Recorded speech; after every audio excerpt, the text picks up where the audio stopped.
दोस्तों trend line एक ऐसा टूल है जो कि आपकी ट्रेडिंग स्टाइल या ट्रेडिंग स्ट्रेटजी को नेक्स्ट लेवल ले जा सकता है और आज हम इसी के बारे में बात करने वाले हैं। ट्रेंड लाइन को आपको फॉलो करना जरूरी होता है क्योंकि हमेशा मार्केट में कोई भी हैमर डोजी या फिर ऐसा कोई भी कैंडलस्टिक चार्ट पैटर्न है वो वर्क करे या ना करे, ट्रेंड लाइन हमेशा वर्क करती है। तो इस चीज को आप ध्यान में रखें। ट्रेंड लाइन कैसी होती है, कैसे ड्रॉ करते हैं, इस वीडियो में हम जानने वाले हैं। इससे पहले आप तीन चीजें समझिए। पहली, टाइम फ्रेम। आपको टाइम फ्रेम हमेशा पता होना चाहिए कि आप कौन से टाइम फ्रेम पर आप ट्रेड करते हैं। यानी अगर मैं बात करूं, मैं अभी 1 घंटे का टाइम फ्रेम मैंने खोल के रखा है।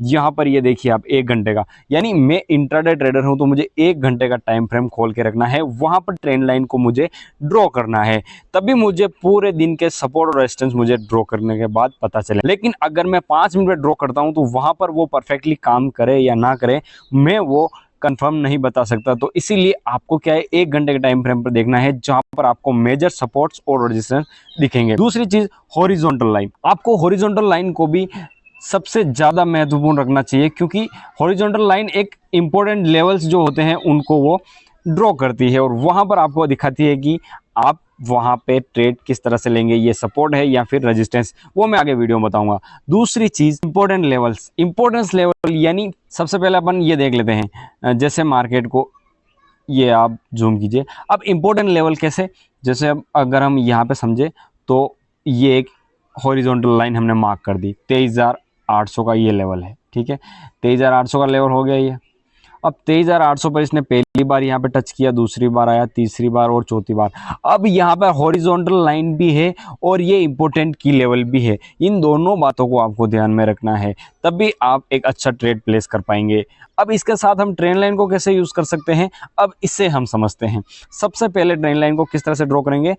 कोई भी जहां से मार्केट अगर गिरता हुआ मार्केट रुका, यहाँ से सपोर्ट लिया और फिर वापस ऊपर जा रहा है धीरे धीरे, तो फिर वापस आने के बाद जैसे मार्केट यहाँ से गिरा, ठीक है, पहले मैं इन सबको हटा देता हूँ।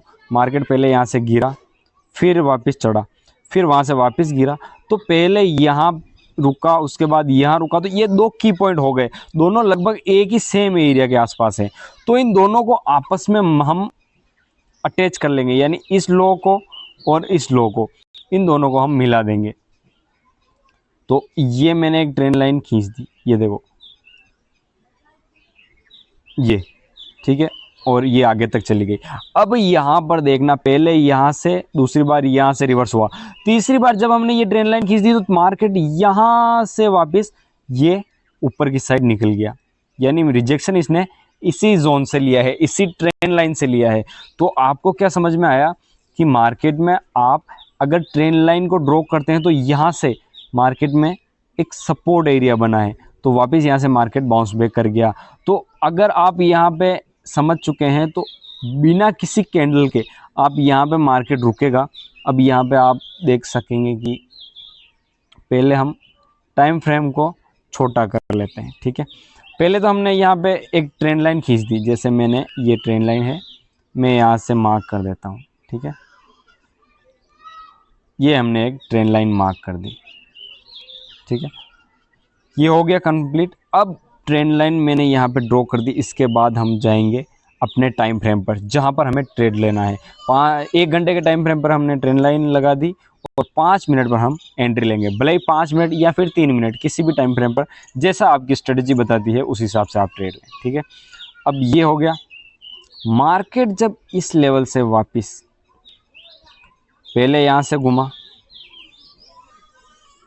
पहले मार्केट यहाँ से घुमा, उसके बाद यहाँ से घुमा, उसके बाद मार्केट जब वापस इस लेवल पे आया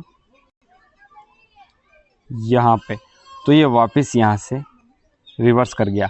हालांकि हम सीधा यहाँ पे ट्रेड नहीं ले सकते थे, मार्केट यहाँ पर एक्चुअल की पॉइंट पे नहीं आया था, लेकिन फिर भी हम एक जोन डिसाइड करते हैं, भले ही सपोर्ट रेजिस्टेंस, भले ही आप हॉरिजॉन्टल वर्टिकल, भले ही कोई सी भी लाइन लगा दें ट्रेंड लाइन, वहाँ पर आप फिक्स ट्रेंड लाइन पर टच होने के बाद ट्रेड नहीं ले पाएंगे। वो एक जोन होता है।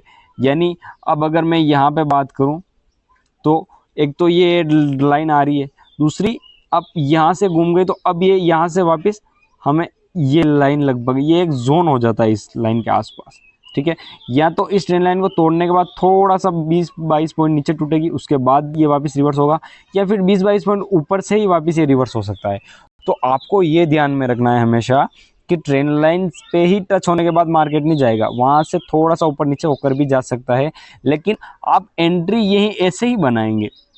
जैसे मार्केट इस जोन में आया, यहाँ पर आने के बाद कोई ऐसी कैंडल बनी पॉजिटिव, तो वहाँ पर आप इस ट्रेंड लाइन से थोड़ा नीचे का स्टॉप लॉस और उसके 1:3 का आप टारगेट बनाएंगे और आप एंट्री ले पाएंगे।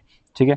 अब यहाँ पर अगर हम बात करें तो कोई खास कैंडल ऐसी बनी नहीं थी, हालांकि ये फर्स्ट की 15 मिनट की कैंडल थी, ये कैंडल बनी ज़रूर थी, लेकिन ये फर्स्ट 5 मिनट की कैंडल थी इतनी बड़ी, तो इसकी रेंज काफ़ी बड़ी थी, तो हम यहाँ पे ट्रेड मुश्किल से प्लेस करके पाएंगे।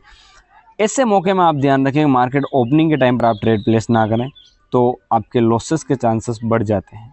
ठीक है, तो ऐसे में आप ध्यान रखें। बाकी अगर आप मार्केट में जब भी ट्रेंड लाइन के पास ऐसी कोई कैंडल बनती है या फिर कोई हैमर बनता है, तो फिर आपको एक अच्छा ट्रेड प्लेस करना चाहिए। इसके लो या फिर ट्रेंड लाइन के नीचे थोड़ा सा नीचे इसका लो है, आसपास इसका स्टॉप लॉस और 1:2 से 3 का आसपास आप टारगेट रखेंगे, तो मुझे लगता है आपके लिए काफ़ी अच्छा होगा।